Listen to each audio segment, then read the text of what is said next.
Welcome, everyone, to the Deep Dive. Today, we're embarking on an exploration of a digital landscape that's really quite something. We're talking about the Gulf Cooperation Council, or GCC. Hmm. Now, when you picture the GCC countries like the UAE, Saudi Arabia, Bahrain, Oman, Qatar, Kuwait, you probably imagine, well, gleaming smart cities, right? Like Right. the ones already rising in the UAE and Saudi Arabia. Absolutely. Real futuristic stuff. Exactly. You see this booming e-commerce sector, a really vibrant startup scene, and high-tech infrastructure that's, rapidly making it a global digital hub. Yeah. It's a region just synonymous with rapid modernization, building tomorrow's world today, It really. truly is. The pace of change there is just phenomenal. But here's the paradox, the thing we really want to unpack today. This incredible digital acceleration, it opens up huge opportunities, obviously, for growth, for society, Sure. but it also transforms the GCC into an incredibly attractive, high-value target for, well, a whole host of cyber threats. Yeah, that's the flip side, isn't it? Hmm. More digital footprint, more Mhm. surface area for attacks. Precisely. We're talking sophisticated, often state-sponsored attacks, right down to widespread, increasingly accessible cybercriminal activity. The digital front lines here are constantly shifting. A very dynamic threat landscape. So our deep dive today is all about guiding you through this complex world of cybersecurity across these really vital GCC nations. Looking forward to it. And to help us navigate this, we've pulled together a really rich set of sources. We've got insights from a comprehensive report that looks specifically at the cybercriminal services market in the GCC, covering just last year and the first half of this year, so it's super current. Okay, very timely. We'll also draw on analyses from respected places like Chatham House and Trends-MENA, looking at things like cyber resilience and the role of AI. The strategic angle.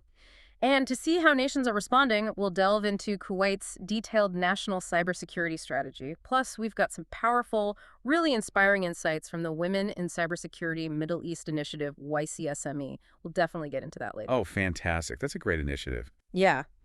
So our mission today is to pull out the most important insights, highlight some maybe surprising facts, and really help you understand the multifaceted challenges and the innovative, sometimes controversial responses shaping cybersecurity in this absolutely vital region. Sounds like a plan. Lots to Yeah. cover. Absolutely. But before we plunge any deeper, we do want to take a moment to thank our sponsor, www.cisomarketplace.com. Right. They're a leading platform really dedicated to connecting cybersecurity leaders with the innovative solutions and expert insights they need.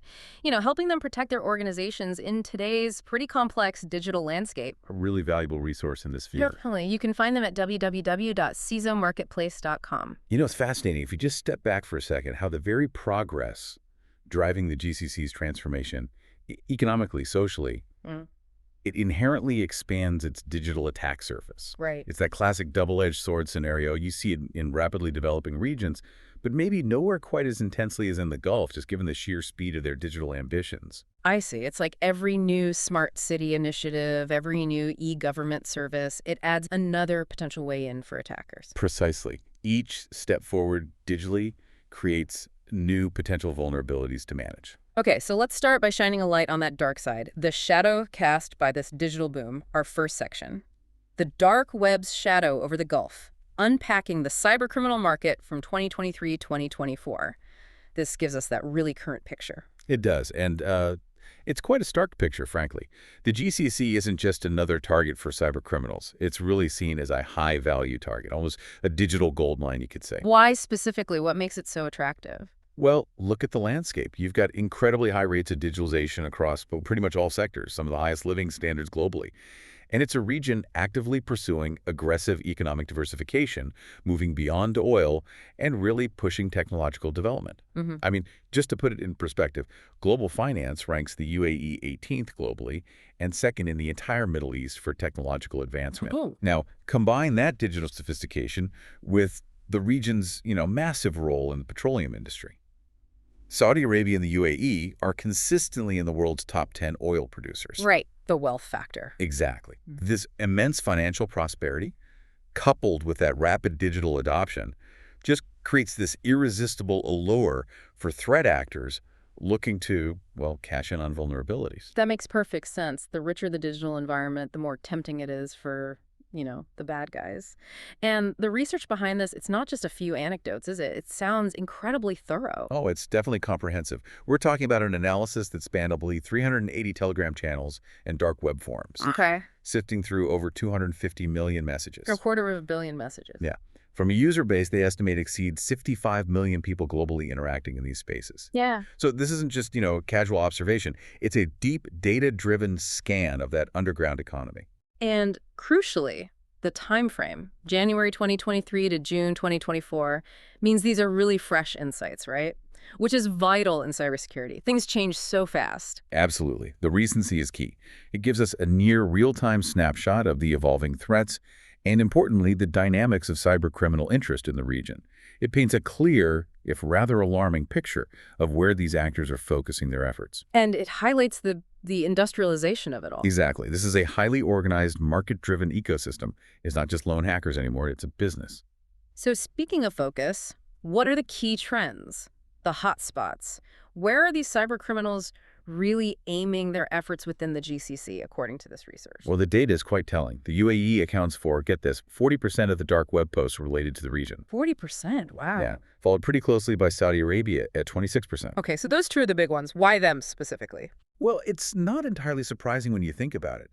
Their attractiveness to foreign investors, to companies setting up shop, their active regional foundations, huge projects, the overall ease of doing business compared to some other places. Right. The UAE, for instance, has these incredibly ambitious plans, like incubating 20 startup projects, each worth over $1 billion by 2031. So a lot of digital assets, a lot of potential targets. Exactly. It just creates this vast, rich target environment with plenty of digital assets to exploit. But it's not just about pure financial gain either. Geopolitical tensions in the Middle East are also a major driver, fueling a wave of hacktivism, primarily aimed at these two nations as well. Hacktivism, so politically motivated attacks. Precisely. These groups often aren't after money directly. They might be seeking to raise public awareness of political issues, maybe leak sensitive data, or even just disrupt operations for ideological reasons. And one truly striking finding from this research, you mentioned it, is the specific targeting of government agencies. Yes. The report says 21% of all dark web posts related to the GCC specifically target government entities. A huge chunk. Yeah. And these attacks, often by hacktivists, they're aiming for confidential data or maybe just trying to shut down critical operations. I saw a stat that the UAE's public sector reportedly faces something like 50,000 cyber attacks every single day. 50,000. I mean, just wrap your head around that number. It's relentless. It's a continuous assault on the very fabric of governance. It's not just a statistic, is it? It's a constant battle. Absolutely. And it raises that important question about motivations. While financial gain is often, the primary driver for your typical cybercriminal, Right. hacktivism introduces this powerful ideological component. So data breaches, disruptions, public leaks, they aren't just about money anymore. They become tools for public awareness, for political messaging, sometimes for direct disruption, impacting a nation's stability, its international image. So when we look at the types of attacks, what are the main categories? What are cybercriminals actually selling or discussing on these forums? Okay, the most common categories, just by the sheer number of forum posts, relate to data that makes up about 33% of the discussions and access, which accounts for another 21%. Data and access. Let's break those down. What kind of data? So in the data category, we're talking about everything from personal data names, emails, phone numbers, user credentials, logins, passwords, all the way up to confidential company documents. Right. And a really concerning trend here is the rise in free data giveaways. The report says these almost doubled up 59% compared to the previous period. Free data. Why would they give it away? Well, it's not really free in the altruistic sense. Ransomware groups often release this data publicly if victims refuse to pay the ransom, sort of as punishment and proof. Okay. Or hacktivists use these leaks to generate public awareness or embarrassment. But the crucial thing is, this free data then becomes a resource for other attackers. They can use it to enrich potential victim profiles, making their own subsequent attacks much more targeted and therefore often more successful. Ah, I see. So one group's breach feeds the next attack. Exactly. It fuels the whole ecosystem. Okay, and the second category was access. What does that mean specifically? Access basically refers to the data or credentials, sometimes the tools, that grant unauthorized entry into corporate infrastructure, getting your foot in the door, essentially. And is that expensive? Hard to get. Well, this is what's particularly alarming. The report found that 70% of these access offers are priced under $1,000. Under $1,000 to get inside a company network? Sometimes, yes, Yep. for certain types of access. It significantly lowers the barrier to entry. Hmm. Even relatively low-skill hackers can potentially afford to penetrate corporate networks.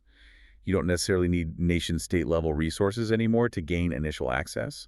That's a really crucial point. It means the threat isn't just from these elite, super well-funded groups. It's much more decentralized, Mm. accessible. Incredibly accessible. It's really democratized cybercrime, which is frankly terrifying. Yeah. And what about the geopolitical impact you mentioned earlier, the hacktivism?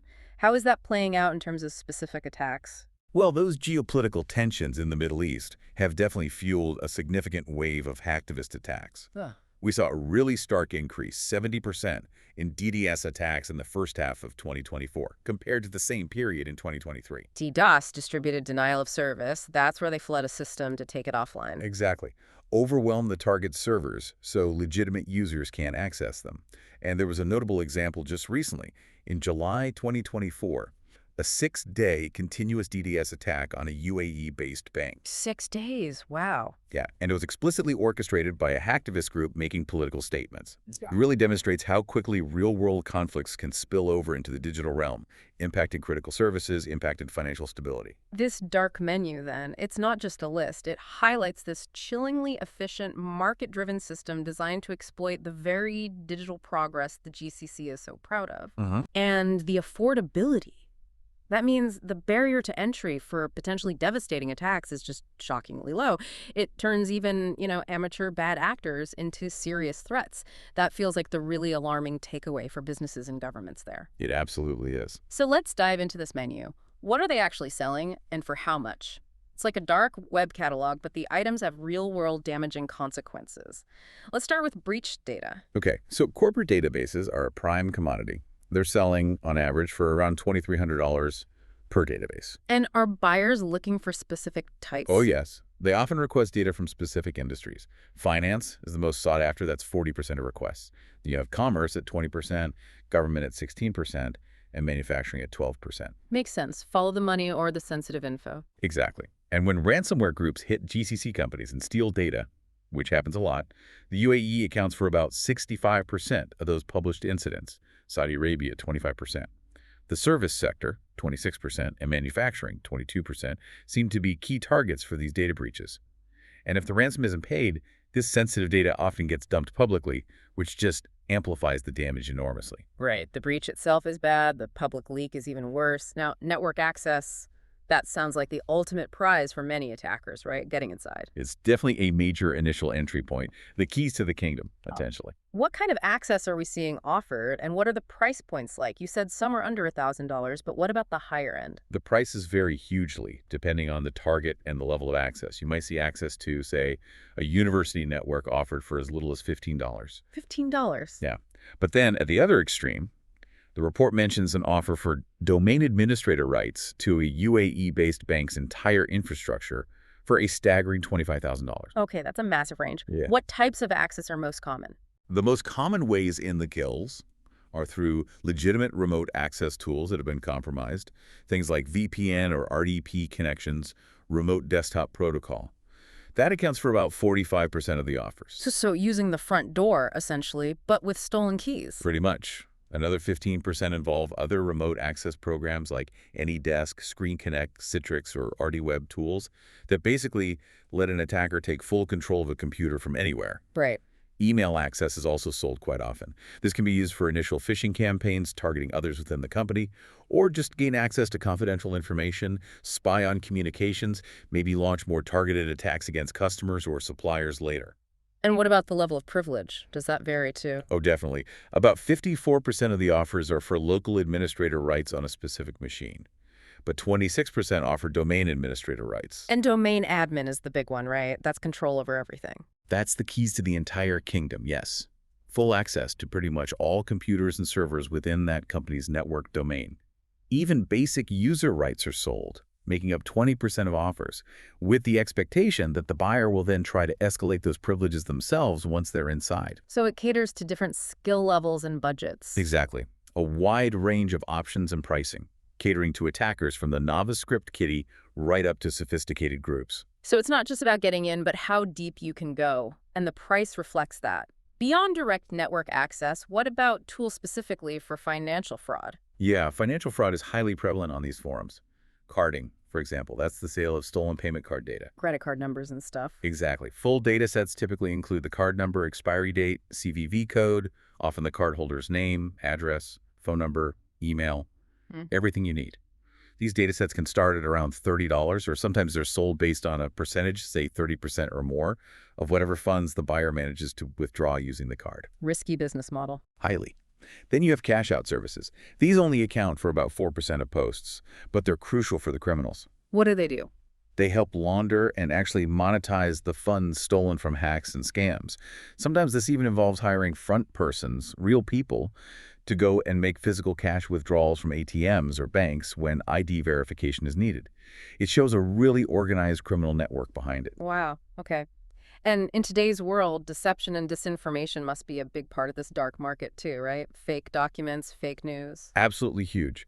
Document forgery services are readily available. You can buy fake IDs, driver's licenses, degree certificates, invitation letters for visas, bank statements, utility bills, you name it. Mm-hmm. And they start at just $10. $10 for a fake ID. Apparently so, for some basic types. These forged documents are often used for identity verification bypass on services like online casinos, crypto exchanges, or payment platforms, enabling further fraud or money laundering. Right. And what about spreading spam or phishing? Yeah, they sell spamming data, essentially large databases of phone numbers and email addresses, often categorized by interests or demographics for targeted campaigns. These average around $2 per 1,000 lines. Cheap way to reach a lot of potential victims. And traffic redirection, what's that? That accounts for about 5% of posts. It's where they covertly redirect users browsing the web to malicious websites instead of the one they intended to visit. Often used for phishing, sending you to a fake bank login page or to trick you into downloading malware. And is the GCC targeted specifically for that? Interestingly, yes. The report noted that 6 out of 10 requests for this kind of traffic redirection specifically target users in the GCC region.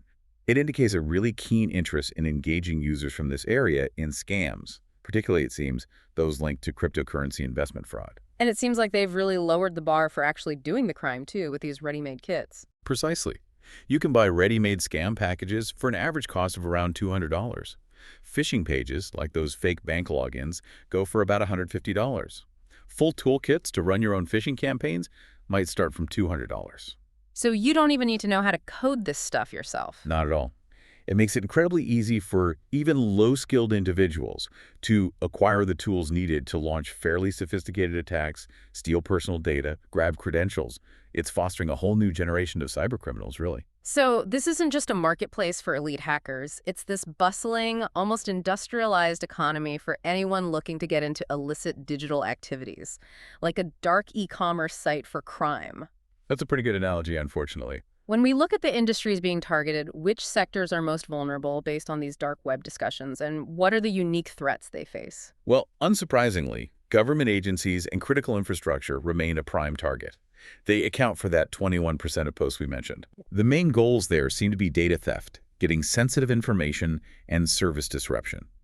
Hacktivists' motivations are often key here, aiming for public awareness, sometimes even leaking sensitive national information. This can have really serious repercussions on a country's political decision-making, its international image. Any examples? Yeah, the report mentions one case where, following an attack on a U.S. target located in the GCC, a hacktivist group called Altufan Team accessed correspondence and emails and explicitly stated their actions were in support of one side in a specific Middle East political conflict. Disclosing that kind of sensitive data is profoundly damaging and can absolutely escalate real-world tensions. Wow, okay. And what about the commercial sectors? Like commerce, services, finance, they must be huge targets for personal data, right? Indeed. These sectors account for 16%, 15%, and 13% of posts, respectively. They're heavily targeted primarily for obtaining user personal data. Because that's where the customers are. Exactly. And we talked about those free data giveaways. The report says over 70% of the ads offering free data dumps come from breaches of commercial firms. This dramatically increases the risk to their customers through highly targeted attacks, phishing campaigns, social engineering, using that stolen data. And specific vulnerabilities. Yeah, they exploit common weaknesses in e-commerce platforms, things like match card attacks. That's where malicious code is injected into checkout pages to skim credit card data silently during online transactions. Nasty. Very. Or they exploit vulnerabilities in popular website content management systems, like WordPress or Magento, which tons of businesses use. Even if the stolen databases don't contain direct financial data, they can still be used to prove a successful attack happened, maybe boost a hacker's reputation on these forums, or fuel other scams against individuals, often escalating into full-blown identity theft.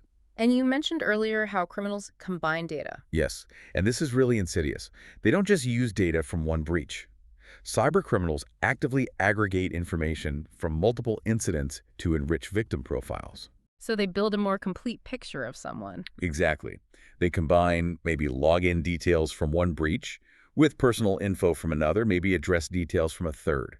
This allows them to create highly targeted and consequently much more successful attacks, whether it's spear phishing an executive or crafting a convincing scam against an individual.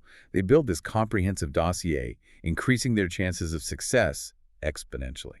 So what this all means for you, our listener, especially if you live in or do business with the GCC, is that there's this continuously evolving, highly active cyber underground market, specifically eyeing the region's expanding digital assets and its citizens. Hmm. The threats are diverse, they're sophisticated, and as we've seen, surprisingly accessible. It just underscores the urgent need for really robust defenses at every level. Couldn't agree more. The threat is real, it's organized, and it's targeting the region specifically. That's a stark picture. It clearly paints a target on the back of the region's digital ambitions. But, beyond just fending off attacks reactively, there's this broader, more proactive concept gaining traction: cyber resilience. Right. So let's move into our second section, the quest for cyber resilience strategies and implementation in the GCC. Now, before we dive into the strategies, could you clarify that subtle but really crucial difference between just cybersecurity and cyber resilience? They sound similar, but they're not quite the same, are they? No, they're definitely not, and it's a critical distinction that often gets missed. Cybersecurity, in essence, is about protection and response. It's about putting measures in place, firewalls, antivirus, intrusion detection to try and avoid immediate failures or disruptions. Like locking the door. Exactly. Locking the door, setting the alarm, maybe having a plan for what to do immediately if someone does break in. It's fundamentally preventative and reactive to specific incidents. Okay, so what's resilience then? Cyber resilience goes a significant step further. It's about ensuring sustainable functioning even when disruptions inevitably happen. Because let's face it, you can't prevent everything. Right, breaches will occur. Exactly. So resilience encompasses the ability to prepare for disruptions, to adapt to changing threats, to withstand the impact of an attack, and crucially, to rapidly recover afterwards, minimizing the damage and ensuring essential functions continue. It's about bouncing back. So, using maybe a better analogy than just the house lock, cybersecurity is the strong lock, the alarm system, the quick response team if someone tries to get in. But resilience is having all that, plus maybe reinforced windows, a fire escape plan, a backup generator, knowing how to quickly patch the hole in the wall, and having insurance to rebuild if the worst happens. It's about ensuring you can still live safely and function even after a major incident. That's a great analogy. It's precisely that. It's a fundamental shift from just trying to prevent breaches to anticipating that breaches will occur and designing your systems, your processes, your whole strategy to minimize their impact and get back to normal or a new normal as quickly as possible. Got it. So when countries or organizations try to achieve this resilience, there seem to be two broad approaches: centralized versus distributed.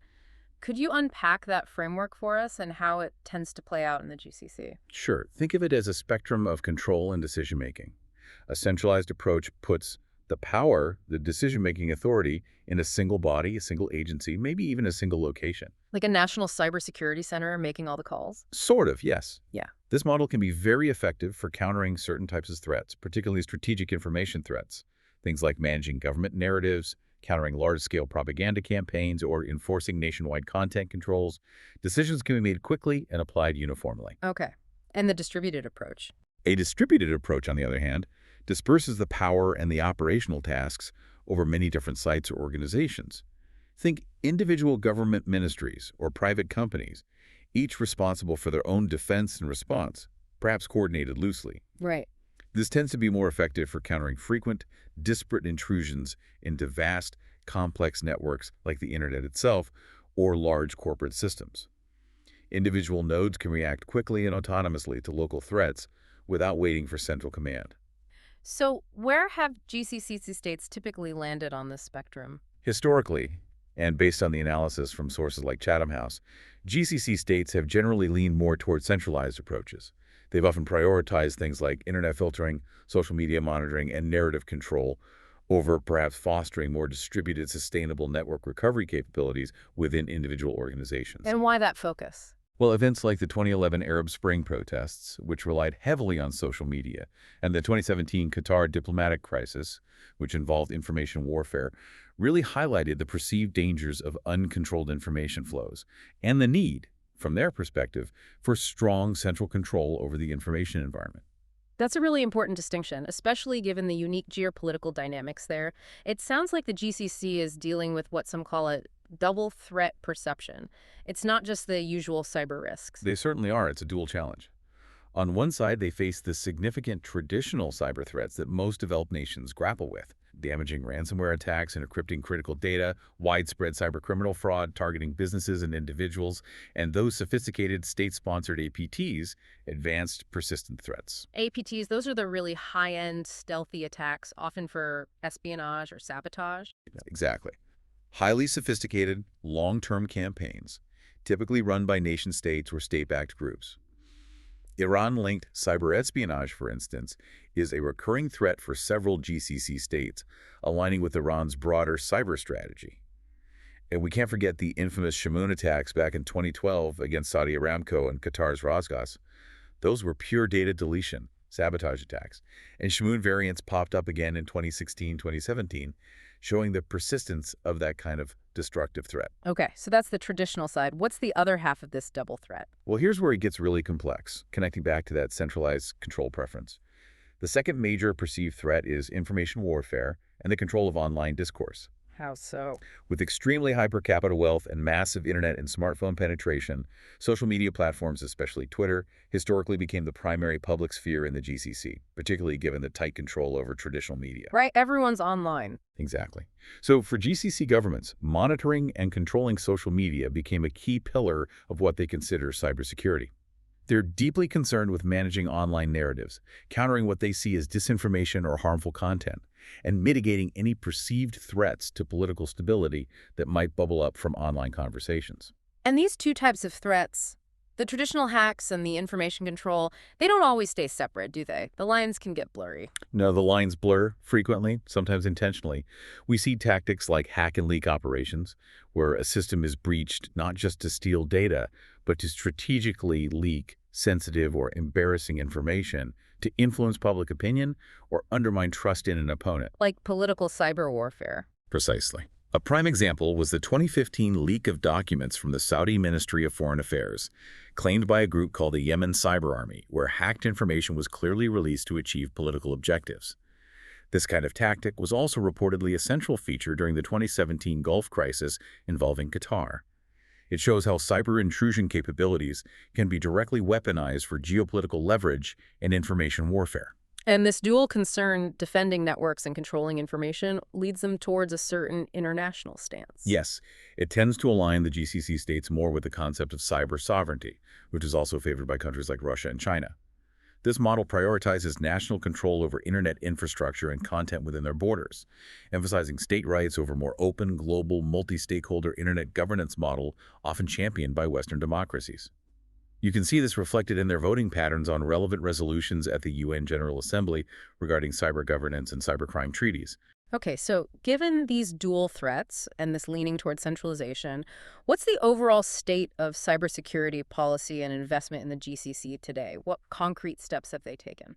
Well, on paper, they've taken significant steps. All the GCC states have these ambitious long-term national development plans. You hear about Kuwait Vision 2035, Saudi Vision 2030, UAE Vision 2021, and its successors. And a huge focus in all of these is digital innovation, shifting away from reliance on the public sector for jobs, and nationalizing talent, building up local capabilities, including in tech and cyber. And how do they rank internationally in cybersecurity preparedness? According to the ITU's Global Cybersecurity Index, the GCI from 2018, which is the most comprehensive recent ranking cited in the sources, they actually scored quite well regionally. Saudi Arabia, Oman, and Qatar were ranked as the top three in the entire Arab world. Really? Ahead of others. Yes. And the UAE, Kuwait, and Bahrain also scored highly. Now, this reflects substantial investment across several areas.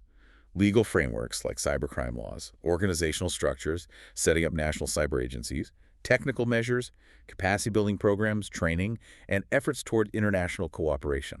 So, what are some common initiatives you see across the GCC states? You see most, if not all, developing comprehensive national cybersecurity strategies like the Kuwaiti one we'll discuss. They've introduced or updated cybercrime laws and e-transaction laws to try to keep pace with evolving threats. They've established dedicated national cybersecurity organizations, often called CERTs, Computer Emergency Response Teams, or NCSCs, National Cybersecurity Centers, intended to be the focal points for incident response and coordination. Like a National Cyber 9/11? Sort of, yeah, plus coordination and guidance. Many have also pushed for the adoption of international standards like ISO 27001, which is the global benchmark for information security management systems. The UAE has been particularly forward here, even publishing its own Information Assurance Standards, IAS, based on ISO norms, and also incorporating elements from NIST frameworks, which are highly respected U.S. government security guidelines. And education, building the talent pipeline. Yes, that's another key area. There's a growing number of university programs across the GCC offering specialized degrees and certifications in cybersecurity, showing a clear commitment to building that local expertise they need for the future. Okay, that sounds like a lot of positive, forward-thinking activity. But, as with any grand strategy, is there a gap between the ambitious plans and the reality on the ground? What are the implementation challenges they're actually facing? Unfortunately, yes. The sources suggest there are definitely notable implementation gaps. Despite the positive rhetoric and the impressive national visions, these strategies often lack specific, granular detail. They might set high-level goals, but don't always provide clear, actionable guidance for individual organizations, government agencies, or private companies on how exactly to implement these broad objectives. So the what is clear, but the how is fuzzy. Sometimes, yes. And another issue is transparency. Publicly available information about the specific services offered by these newly established national cybersecurity organizations is often quite limited. This can hinder their effectiveness because if businesses don't know exactly what help is available or how to engage, the coordination doesn't happen as intended. And it sounds like there might also be some confusion sometimes about who's actually responsible for what, which can't help. Yep. Exactly. The sources point to complexities arising from shifting or overlapping responsibilities among different national cybersecurity entities. In Saudi Arabia, for example, the roles and remits of the National Cybersecurity Authority, NCA, the Saudi Federation for Cybersecurity Programming and Drones, SAFCSP, and the National Cybersecurity Center, NCSC, have apparently evolved quite a bit over the past few years, which could potentially create ambiguity for organizations trying to navigate the landscape. Similarly, in the UAE, Dubai has its own set of independent cybersecurity authorities and regulations, which haven't always been fully coordinated or aligned with Abu Dhabi's federal initiatives. This fragmentation can create confusion, potential gaps in regulatory coverage, and just general inefficiencies. And this isn't a new problem. No, it seems not. One source cited a 2017 report from the Potomac Institute specifically looking at Saudi Arabia, which concluded even back then that the country was, quote, still insufficiently prepared in all essential elements of cyber readiness. It underscores that bridging the gap between strategy and effective implementation is an ongoing challenge. Beyond the organizational structures, what about the adoption of technical standards and data protection practices? Are businesses in the GCC really keeping pace with international best practices like ISO 27001 or GDPR? The picture seems quite mixed and generally lagging. While ISO 27001 is recognized as the international standard for information security management, its actual adoption across the GCC appears to be slow and uneven.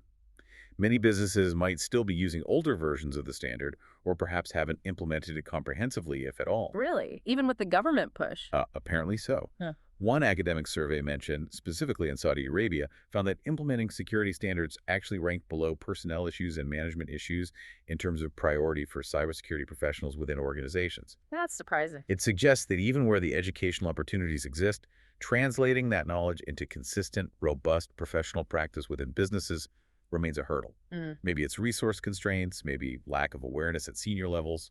It's hard to say for sure. And what about data protection? Things like GDPR compliance. That also seems to be a significant challenge. Reports suggest that perhaps only 30–35% of companies in the UAE might be compliant with GDPR-like principles, and, worryingly, many businesses seem unaware of the specific steps needed to achieve compliance. So personal data might not be adequately protected? In many cases, potentially not to international standards. While there are some sector-specific regulations, like in the financial free zones, DIFC in Dubai, ADGM in Abu Dhabi, QFC in Qatar, and a specific UAE federal law for healthcare data comprehensive, uniform data protection across all economic sectors seems to be lacking. This leaves many organizations, and ultimately the individuals whose data they hold, quite vulnerable. This gap between the ambitious national strategies and the actual on-the-ground reality, it isn't just a bureaucratic issue. It creates real systemic vulnerabilities. Yeah. Well, when standards aren't uniformly adopted, or when responsibilities between agencies are unclear, it leaves specific organizations, maybe even entire industry sectors, exposed. It undermines the very resilience those national strategies are trying to build. It's a stark reminder, really, that a policy is only as strong as its effective execution and adoption across the board. Diving deeper into specific sectors, the energy sector has to be a huge area of concern, right? Given its critical importance, not just regionally, but globally. Oh, absolutely critical. The energy sector is the economic bedrock for most GCC states. Now, there's a strong economic incentive for them to adopt modern IP-based operational technology networks, OT networks, to run their refineries, pipelines, power plants more efficiently. Makes sense. Digital control systems. Right. But this creates a massive cybersecurity challenge. Mm. How do you effectively isolate these critical OT systems, which control physical processes, from the regular internet-connected business networks, the IT networks? Because connecting them increases efficiency, but also dramatically increases the attack surface for those critical systems. A major dilemma. Efficiency versus security. Exactly. And often, cybersecurity efforts in this sector have historically prioritized protecting against espionage, stealing operational plans, or geological data, Yeah. perhaps more than preventing actual physical damage or disruption, which could have catastrophic consequences for infrastructure, the economy, even the environment. And supply chains, are they a weak link? Supply chain vulnerabilities are a huge concern here, as they are globally. A weakness in a third-party vendor providing software or hardware for these critical systems can potentially compromise the entire operation. And we've seen incidents in the past that highlight these risks. Those Shamoon attacks we mentioned caused massive disruption by wiping data.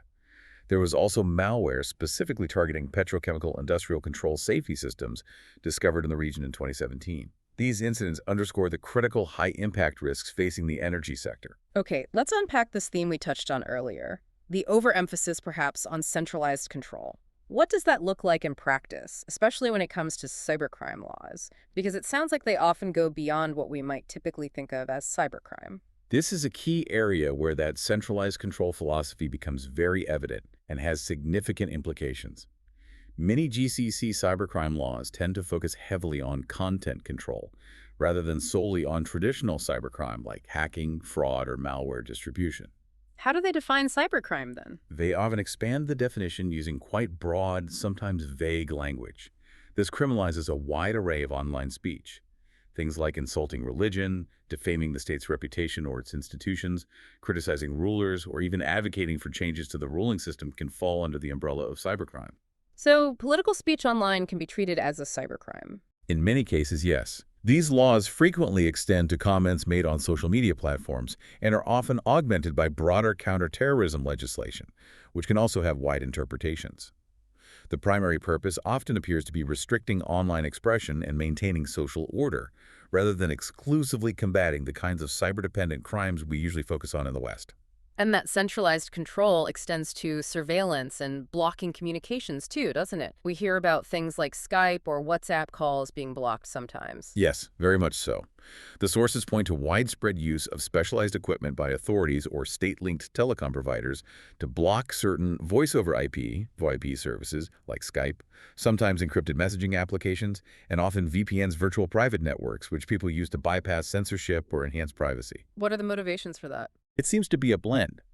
Partly commercial interests protecting the revenues of the often state-owned or state-influenced telecommunications companies from competition from free internet-based services. But it's also driven by security concerns, the desire to prevent the use of unlicensed or encrypted applications that authorities can't easily monitor, which they might fear could be used for illicit communications or organizing dissent. It really illustrates how tightly controlled the digital environment is intended to be in the region, managing both economic factors and perceived security threats through technological control. Now, a really critical and often controversial aspect that emerges from the sources is the acquisition and use of offensive cyber capabilities by GCC governments. We're talking about states actively buying tools and expertise, often from private companies, to conduct hacking or surveillance operations themselves. Indeed, this is a significant trend highlighted in the Chatham House analysis and other reports. Various sources indicate that GCC states have acquired these kinds of capabilities from a global marketplace. This includes major U.S. defense contractors like Booz Allen Hamilton and Raytheon, who sometimes subcontract parts of the work to tech firms like Cisco or surveillance specialists like Verint. And European companies, too. Yes, European firms are also involved. BAE Systems' ETI division, for example, has reportedly sold sophisticated national-level surveillance technologies to Saudi Arabia, the UAE, Qatar, and Oman. And then there are companies specializing in more targeted intrusion tools, spyware, like Italy's hacking team, the German-British firm Finfisher, and perhaps most notoriously Israel's NSO group, whose Pegasus spyware has allegedly been used by several GCC states. It shows a truly international market exists for these powerful offensive cyber tools. And some of these capabilities have been used in ways that have drawn significant criticism, haven't they? Raising major human rights concerns. Unfortunately, yes. That's well documented. These technologies have reportedly been used to target dissidents, journalists, and human rights activists, both within the GCC and abroad. The targeting of individuals connected to the murdered Saudi journalist Jamal Khashoggi using Pegasus spyware sparked international outrage, for example. Right. There have also been allegations, particularly concerning a UAE-based firm called Dark Matter, of involvement in large-scale interception of telecommunications and targeting of individuals, reportedly including U.S. citizens. This actually led to Mozilla, the maker of the Firefox browser, taking the step of withdrawing its trust in digital certificates issued by Dark Matter, impacting their ability to operate securely online. And using these tools for state-on-state actions. That too. The 2017 Gulf crisis, the split between Qatar and its neighbors, reportedly involved an offensive cyber operation where private contractors allegedly working for one side altered the Qatar news agency website, planting fake news stories, including fabricated pro-Iran comments attributed to the Qatari emir. This incident significantly contributed to the regional upheaval and demonstrates the direct use of these offensive tools in information warfare and geopolitical disputes. If we connect this back to the bigger picture, while this centralized approach, including the acquisition of offensive capabilities, clearly aims to bolster state security and maintain political stability by controlling the information environment, it often comes at a significant cost. It frequently negatively impacts fundamental human rights, particularly privacy and freedom of expression. And, paradoxically, some argue it can actively reduce overall cybersecurity resilience for the nation as a whole. How so? Reduce resilience? By diverting significant resources and government focus towards surveillance and control, rather than investing those resources in strengthening the more distributed defensive capabilities across all sectors, government, private industry, individuals, which are arguably more crucial for building broad-based systemic resilience against the wide range of cyber threats they face. It's a complex trade-off with serious implications. Okay, that's a lot to take in about the challenges and approaches. To give us some more concrete, detailed example of how one state is trying to tackle this, let's look closely at Kuwait's national cybersecurity strategy. What's its overarching vision and mission? Kuwait's strategy, which was published back in 2017 but provides good framework, is quite explicit and aims to be comprehensive. Its stated vision is to assure a secure and resilient cyberspace to safeguard the national interests of Kuwait. The goal here is maximizing the social and economic benefits of cyberspace while effectively managing and averting the associated risks. Okay, a clear vision. And the mission? The mission is to establish and promote a national cybersecurity structure, including technical, legal, regulatory, and administrative dimensions for all government agencies and the private sector. So the aim is to build this robust national structure that can maintain the integrity and security of Kuwait's cyber environment, ultimately promoting security and prosperity for everyone in the country. And the strategy lays out specific objectives to achieve that mission, right? 3 main ones. That's right. It's built around 3 core pillars or objectives. Objective 1 is to promote a culture of cybersecurity that supports safe and proper usage of cyberspace. The human element, Well, basically. exactly. This is fundamentally about people. It involves raising public awareness about cyber risks, actively encouraging citizens and businesses to adopt and use security tools, developing specific cybersecurity curricula for schools and universities to build foundational knowledge, and fostering collaboration with the private sector on awareness and best practices. Okay, objective 1 is culture and awareness. What's objective 2? Objective 2 is to safeguard national assets. This is about protecting the core infrastructure and data. It covers the continuous maintenance and security of critical national infrastructure, things like the power grid, water supply, transportation systems, financial networks.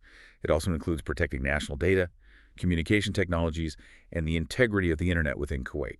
And what kind of activities fall under that? Sounds broad. It is broad, Yeah.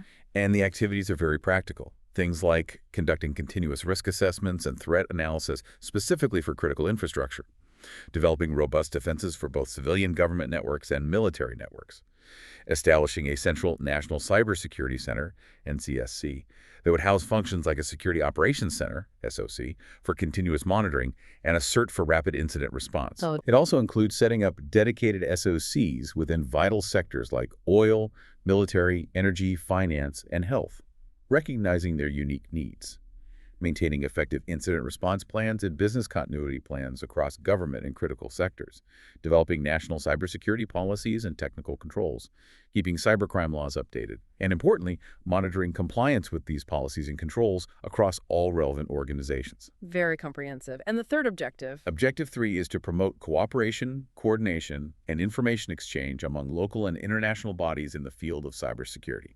This recognizes that cybersecurity is not something Kuwait can tackle in isolation. Right, it's a global problem. Exactly.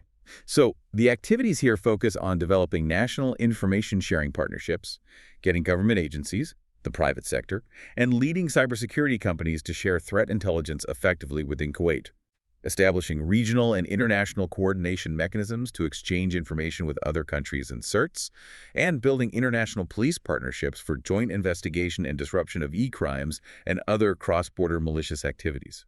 It also mentions participating actively in international cybersecurity programs and initiatives. That's an impressively structured framework. How does Kuwait intend to actually implement this strategy? What are the guiding principles they've laid out to try and ensure it succeeds? Their implementation approach is based on several key guiding principles designed to really embed cybersecurity thinking into the national fabric. First is national leadership. They established a National Cybersecurity Committee that reports directly to the Council of Ministries, intended to act as a central coordinating body and focal point. High-level buy-in. Crucial. Second, national governance. Mm. This involves having a dedicated committee responsible for managing the rollout of the strategy, likely through a multi-year national cybersecurity program, setting priorities and overseeing continuous risk management and maturity measurement across all sectors to track progress. Okay.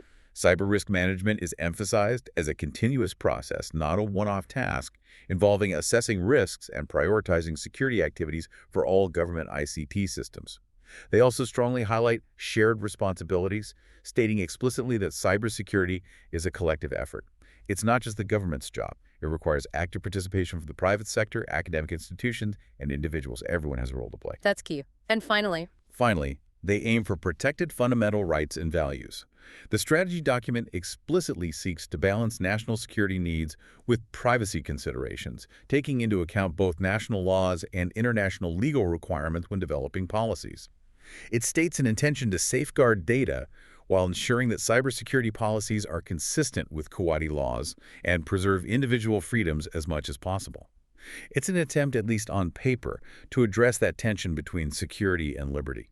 it certainly sounds like a well-thought-out strategy, covering technology, process, people, and collaboration. It does provide a solid blueprint. The challenge, as always, lies in the consistent and effective implementation across all those different areas. And just a reminder for everyone listening, this deep dive into the complex world of cybersecurity in the GCC is proudly brought to you by our sponsor, www.cygomarketplace.com. For the latest in cybersecurity solutions and expert connections, you can visit them today at www.cisomarketplace.com and really empower your organization's digital defenses. Definitely worth checking out if you're in the field. All right, let's now shift our gaze forward and look ahead to Section 3. Navigating the future, the double-edged sword of technology. AI, 5G, and IoT in the GCC. Right, the next wave. Exactly. The digital economy continues its relentless expansion in the region, which, as we've established, creates an ever larger attack surface.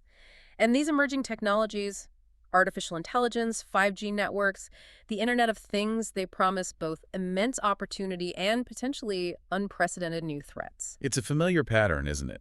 Every major technological leap forward brings new security challenges in its wake. Absolutely. Just look at the continued e-commerce boom. Platforms like Noon, Souk, which is now Amazon regionally, app-based services like Careem, the Uber equivalent, they're huge. Part of everyday life there now. Totally. And that, plus all the innovations in digital payments, it just means more and more aspects of daily life are moving online, which inevitably increases the risks for things like identity fraud, financial theft, as our personal and financial data becomes so central to everything we do digitally. And cloud computing adds another layer of complexity, right? Yeah, it does. Many businesses in the GCC rely heavily on cloud services for scalability and efficiency. But one source, the ITU back in 2016, pointed out the absence of something like an Arab safe harbor agreement. What would that do? Well, similar to agreements elsewhere, it would aim to regulate cross-border data flows and cloud storage within the region, providing legal certainty. Without that clear framework, there's still some regulatory uncertainty about where data is stored, who can access it, especially when using international cloud providers. This can impact trust and potentially hinder investment in the digital economy if the rules aren't clear. That's a really important point about the underlying regulatory environment needing to keep pace. Yeah. And then there's the 5G frontier. It promises incredible speed, near instantaneous connectivity, enabling whole new applications, but it also brings new complex security challenges.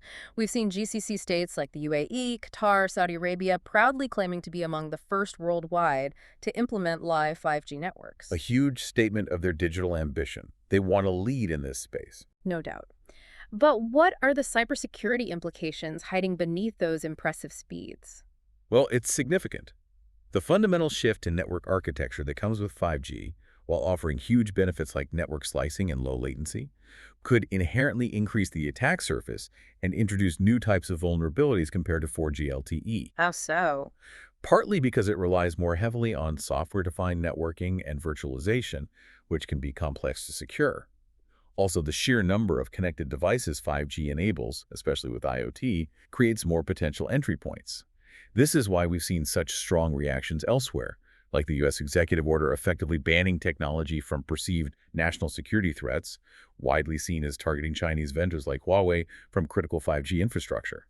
The concern revolves around potential espionage capabilities or backdoors being embedded in that core network equipment. Right, the whole Huawei debate. How's that played out in the GCC? This is where it gets particularly noteworthy. Despite the vocal concerns raised by the U.S. and some other allies, there seems to have been relatively less public debate or expressed security concern within the GCC regarding the use of Chinese technology in their 5G rollouts. Chinese companies have invested heavily and won major contracts for 5G infrastructure across the region. So, why the difference in approach? The implication from some analyses is that the competitive pricing, the speed of deployment, and perhaps the willingness to transfer technology offered by Chinese vendors might have been prioritized over potential, often less tangible long-term security risks. It suggests that potential trade-offs might have been made, consciously or unconsciously, favoring rapid economic and technological advancement facilitated by Chinese 5G infrastructure, potentially accepting a different level of security risk compared to, say, the US or Europe. An interesting geopolitical dimension there. Okay, let's talk about the Internet of Things, or IoT. Billions of new connected devices, from smart thermostats to industrial sensors. That sounds like billions of new doors for attackers. That's precisely the concern, and the scale is just mind-boggling. IoT exponentially increases the attack surface for malicious activities. Every single one of those billions of devices, smart home gadgets, wearables, connected cars, sensors in factories, or critical infrastructure, becomes a potential entry point into our homes, our corporate networks, even critical systems. And are these devices typically secure? Well, this is the really challenging part. Often, no, not very. There are frequently low economic incentives for IoT manufacturers to prioritize robust, long-term security design and patching capabilities. Their focus is often on getting products to market quickly, cheaply, and with lots of features to compete. Security becomes an afterthought, if it's thought of at all. So they're inherently vulnerable from the start. Many are, yes, often with hard-coded passwords, unencrypted communications, or software that simply can't be updated or patched easily once a vulnerability is discovered. While widespread, sophisticated IoT attacks might still be more of a future concern for some parts of the GCC, we're already seeing contracts being signed for satellite infrastructure to support IoT, and reports of IoT adoption in specific sectors like hospitals in Qatar, the UAE, and Saudi Arabia. This signals its growing presence and the real urgency of addressing these security implications before it becomes ubiquitous and creates an unmanageable systemic risk. Okay, and finally, the big one, artificial intelligence, AI, and machine learning, ML. A true game changer, potentially redefining entire industries, but also a profound double-edged sword for cybersecurity. Absolutely, AI is transformative, and the GCC is leaning into it heavily. The UAE appointed a dedicated minister for AI way back in 2017. Saudi Arabia has made AI a cornerstone of its ambitious plans for futuristic projects like the Neo Mega City and its Future Investment Initiative Forum. There's a clear, top-level commitment to becoming leaders in AI. So what are the promises of AI for cyber resilience? How can it help?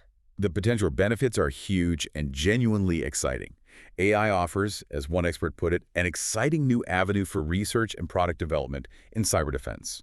It possesses scalable, real-time threat detection that can analyze massive volumes of data far faster and potentially more accurately than human analysts ever could. Think identifying subtle patterns indicating an attack, predicting potential threats, and enabling increasingly automated responses to block or mitigate attacks in milliseconds. Sounds powerful. Any economic estimates? Yeah, reports from experts like Gaurav Mohan at NetScout suggest AI could contribute over $150 billion to the combined GDP of the GCC countries. So it represents not just a security tool, but a major economic engine, potentially creating a paradigm shift in how we might defend against and maybe even predict cyber threats. Okay, that's the promise. Now, what are the perils? How is AI a threat in the cyber domain? Well, the flip side is equally significant and frankly quite worrying. Cybercriminals are not standing still. They were increasingly exploiting AI themselves. Using AI to attack. Exactly. They're using AI to launch more sophisticated and evasive attacks. This includes things like advanced DDoS attacks. They can learn and dynamically adapt to the defenses being used against them, making them much harder to stop. AI can be used to automate the process of finding vulnerabilities in software at scale. And Mohan specifically highlights AI being used to target financial and accounting data more effectively. So AI-powered threats can potentially bypass traditional defenses. That's the concern, because they can learn, adapt, and operate at speeds and scales that traditional signature-based or rule-based security measures might struggle to keep up with. It creates a much more challenging dynamic defense landscape, where defenders increasingly need AI to fight AI. And this also fundamentally reshapes the human element in cybersecurity, doesn't it? How so? Does it make humans obsolete? Not obsolete, but it definitely shifts the required skill sets. As AI takes over more of the routine detection and response tasks, cybersecurity professionals need to develop expertise in areas like data science, machine learning, model training and tuning, AI ethics, and programming. They need to understand how to build, manage, and oversee these AI systems effectively. But human oversight is still needed. Absolutely crucial. Mohan stresses this point. Human oversight remains vital for the ethical and safe deployment and use of AI systems in cybersecurity, especially where the consequences of an error could be substantial. Think critical infrastructure protection or automated responses that might inadvertently block legitimate traffic or take destructive actions. Humans need to set the rules, monitor the outcomes, and intervene when necessary. Which brings up the whole regulatory and ethical side. Precisely. There's a huge imperative for the responsible and ethical design of these AI tools. We need robust governance frameworks and clear regulations to address the potential for misuse. Think about AI being used to generate hyper-realistic fake news or deepfakes at scale to manipulate public opinion or disrupt economies. Or AI-powered phishing scams that are incredibly personalized and convincing. Addressing these ethical considerations and potential misuses is paramount as AI becomes more integrated into the cyber landscape. So looking at this complex intersection of rapid tech advancement, AI, 5G, IoT, and the evolving cyber threats in the GCC, what are the critical questions shaping the future? What should our listeners be thinking about? Yeah, this leads to several really crucial overarching questions for you, our listener, to mull over. First, will the GCC's push for leadership in AI and IoT lead to new demands from citizens for stronger privacy protections and data rights? Mm, Or, conversely, could it result in increased state surveillance capabilities and potential violations of individual privacy, given the region's history of centralized control? that's a big one. What else? How will data governance and data ownership models evolve? In a region where data could truly become the new oil, a source of immense economic value and political power, who controls that data and under what rules will profoundly affect state power, private sector growth, and individual rights. And the geopolitical angle, that 5G choice. Exactly. Will the GCC eventually face a really difficult strategic choice? Do they continue to embrace the economic benefits and rapid deployment offered by ubiquitous Chinese 5G and AI technology, potentially becoming deeply integrated into that tech ecosystem?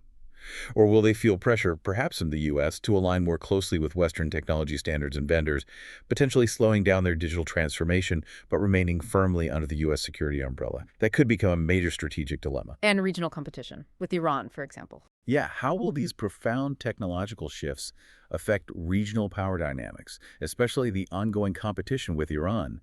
Iran already employs sophisticated cyber capabilities, often asymmetric ones, to circumvent sanctions and project influence. Will advanced AI and cyber tools on both sides escalate tensions or create new forms of conflict in the region? These are definitely not easy questions. Not at all. And the key takeaway here is the need for GCC governments and indeed societies to openly discuss and debate the risks and benefits of these powerful new technologies and to collaboratively develop appropriate, transparent, and ethical solutions and safeguards. Ignoring these questions isn't really an option. That brings us perfectly to our fourth and final section, empowering the human element, building capacity and collaboration. Because after discussing all this advanced technology, all these complex threats, it's crystal clear that technology alone isn't the answer, is it? Not even close. Investing in our most valuable asset, the people, their skills, their well-being, that really seems like the most powerful and sustainable step towards achieving genuine resilience, security, and fostering the innovation needed to stay ahead. Absolutely fundamental. This point cannot be stressed enough. No matter how sophisticated our firewalls or AI detection systems become, the human factor remains indispensable in cybersecurity. How so? Both a strength and a weakness. Exactly. Humans are often the target through phishing, social engineering, making them a potential vulnerability. But they are also the ultimate layer of defense, the source of ingenuity, the ones who design the systems, respond to novel threats, and make the critical decisions. Building a skilled, diverse, vigilant, and well-supported cybersecurity workforce is absolutely paramount for any nation or organization serious about resilience. And diversity is key there too, right? Not just skills, but perspectives. Incredibly important. Diversity in background, experience, and thought strengthens cybersecurity teams, brings different perspectives to problem solving, and helps organizations better understand and counter a wider range of threats. It makes defenses inherently more robust and adaptable. And speaking of empowering the human element, particularly fostering diversity and building capacity, there's a fantastic, really inspiring example emerging from the region itself. The Women in Cybersecurity Middle East Initiative, or YCSME. Tell us about this group. It sounds like a real force for change. YCSME is truly a remarkable movement. It was born relatively recently, in 2018, but it has rapidly grown to unite over 3,000 women across 22 Arab countries. That's incredible reach in a short time. Wow. And their core message is powerful. They emphasize that cybersecurity is fundamentally a human responsibility, a call to action for everyone, regardless of gender. What's fascinating is how they root their success. They explicitly connect it to what they describe as Islamic and Arab cultural values, drawing on a rich heritage that, they argue, has for centuries fostered the empowerment of women within the region. That's an interesting perspective, perhaps challenging some external stereotypes. It certainly is. They see their work as being nurtured by this cultural foundation, and they also credit strong societal fostering, including, very importantly, the vital contributions and support from male allies within the cybersecurity community and leadership who champion equity and recognize the value women bring. This combination of cultural roots and active support seems to be key to their rapid growth and significant impact. And their impact is significant. What are some of the tangible initiatives and achievements they've racked up? What are they actually doing on the ground? Oh, their impact is definitely tangible and incredibly impressive. One of their flagship initiatives is the Cybersecurity program. Cybersecurity. Yes, it's a pioneering regional capacity building program specifically designed with the ambitious goal of training up to 1,500 skilled female cyber talents across the Middle East over a 3-year period. 1,500 new female cyber professionals. That's huge. It's a massive undertaking. The program features intensive 4-week immersive boot camps, and they're smart about it. They blend essential technical cybersecurity skills with crucial soft skills like communication, teamwork, and leadership. Plus, it includes mentorship opportunities and pathways to industry certifications. The whole design is focused on producing genuinely job-ready cyber professionals to help fill that critical talent gap in the region. Where is it running? The pilot cohort was successfully launched in Kuwait, and they have concrete plans to expand the program to Oman, Saudi Arabia, and the UAE next. So it's a direct, practical response to the workforce shortage, specifically empowering women to enter the field. That sounds incredibly powerful. What else are they involved in? Well, their reach extends globally, too. Yeah. SME participants actually made up 1/3 of the entire global cohort in the ITU's Women in Cyber Mentorship program. A third from one regional group. Yes. And significantly, YCSME was instrumental in introducing Arabic language content and localized support into that global ITU program for the first time, making it much more accessible and impactful for Arab women participating from across the world. Breaking down barriers. Exactly. They've also focused heavily on skill development through strategic partnerships. They partnered with IBM Skills Build, for instance, where over 100 participants earned more than 50 professional certificates in high-demand areas like cybersecurity and AI. They also secured free access to Google certificate courses via the Udemy platform, providing pathways for continuous professional upskilling and career advancement for their members. So training, mentorship, certifications. What about visibility and leadership? Are they changing the face of cybersecurity events and discussions in the region? Without a doubt, this is another area where their impact is really visible. In 2024 alone, YCSME facilitated getting more than 250 female speakers onto global and regional stages. 250. Yes, at major high-profile industry events like Black Hat Middle East and Africa, GSET Global in Dubai, GITEX Global, these are the big ones. This not only shattered previous records for female representation at these leading cybersecurity events, but more importantly, it powerfully showcased the depth and diversity of female talent and leadership from the region on an international platform, actively challenging outdated perceptions. That's fantastic. Creating role models and changing the narrative. Precisely. And they've also established something they call a global sisterhood network. This connects YCSME with over 18 other women in cyber groups from around the world. What's the goal of that network? It's all about fostering invaluable collaboration, sharing best practices for capacity building, developing joint initiatives, supporting each other. Their aspiration is to be like a United Nations of women in cyber civil societies, creating this powerful collective force for change globally. It's truly transformative work. You know, if you try to synthesize the secret to YCSME's remarkable success, it seems to boil down to those 3 key pillars they highlight. First, that nurturing environment they cultivate, which they explicitly root in Middle Eastern Islamic Arabic culture's history of empowering women. Second, the strong societal fostering they received, including that crucial support and advocacy from male allies who genuinely understand the value of equity. And third, the vital collaboration and trust they've built with global, regional, and national entities, governments, international organizations, private companies who have become their partners in success. A powerful combination. It really is. And building on this success, YCSME is now proposing that they be recognized internationally as a global reference model for how to do gender-responsive capacity building effectively in the cyber domain.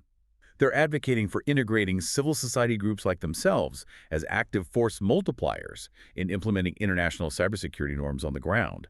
And they're calling for establishing a permanent, structured mechanism for inclusive, multi-stakeholder engagement involving civil society alongside governments and industry in global cyber governance discussions.